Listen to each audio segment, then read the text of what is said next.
From sugarcane to kula onions and Maui gold pineapple, there's lots of businesses that have gained notoriety for being Maui grown. But there's a small company here in Makawao that's growing mushrooms, of all things, at the old Haleakala Dairy upcountry. There's nothing in my background that would suggest that I do any farming. I'm an ex-engineer. But when we came to Maui, not a lot of engineering jobs, and I was tired of that anyway. So after spending some time, we had a friend that came and suggested that we might grow mushrooms in the byproduct of the sugarcane industry. So we began to do some research, and we found that at that time there were no mushroom farms anywhere in Hawaii. So we decided to grow specialty mushrooms here on Maui. Bagasse, which is a byproduct of the sugarcane, is actually used as a growing medium for the mushrooms. You can see it's like a straw.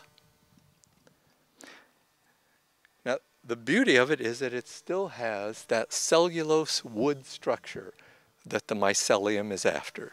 Now this is where the magic begins. Owners of the company modified this machine to specifications to meet the needs of their oyster growing operations. This is this machine I had built on the mainland. It's similar to machines that are used for food processing. This is actually a mixer and a pressure cooker. So what I do is I open the top and I fill it up with sugarcane bagasse and sawdust. I start it mixing, we apply steam, and because this is a small environment and it's mixing, in 1 hour we go past the pasteurization point, which is where most people take it to, 140 degrees. We go all the way to sterilization. And now as it cools, this on the outside is a water jacket. So we apply hot water and then cold water, and in about 2.5 hours, we're at 80 degrees. So once we're at 80 degrees, we have to add our seed. Now this is the spawn for mushroom. This is a sterilized grain. This is millet, and you can see the white fungus grown out through it. I open the top, I add a little bit of the spawn, close it up, and then we mix it again. Once we have this mixed, I put a small collar on the bottom valve, and I sit here and I bag it into columns. This is about a 3-foot high column, about 10 inches wide, and each one weighs about 50 pounds. So at that point, we have a sterilized substrate with the mycelium embedded inside. Now this is the incubation room. The mushrooms are placed in here for about 2 weeks before they head to the main growing facility. What we have is a race. We have a race between the mushroom mycelium growing on the inside and anything on the outside, any bacteria, any virus, anything at all. This was the old milk storage room for the dairy. So it's a small room, it's tiled walls, it's a very clean environment. We hang the bags in here for the first 2 weeks, and we keep it dark. It turns out the mycelium does not need light to grow. It's only the mushroom fruit bodies that wants the light. So we grow it in here for 2 weeks, and then we transfer it into the growing room. So now we're in the main growing room of the facility. Now once you pick a mushroom, which is very easy, it just falls right off. Another one will sprout out of that same hole every 3 weeks for the next 2 months. Now in here, we actually control the entire environment. So we control the air going in and out. We have an overhead misting system that comes on in here about every 3 hours.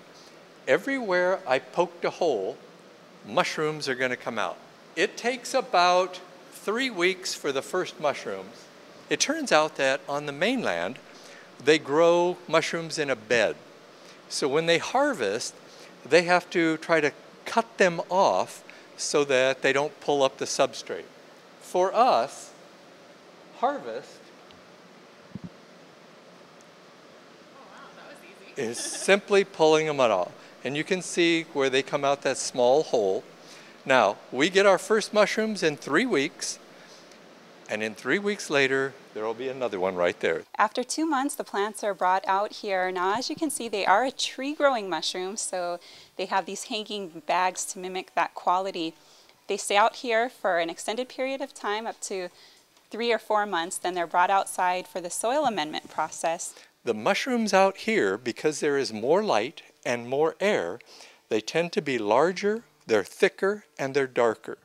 We have had some PhD mycologists tell us, no, you're cheating. They won't fruit that often.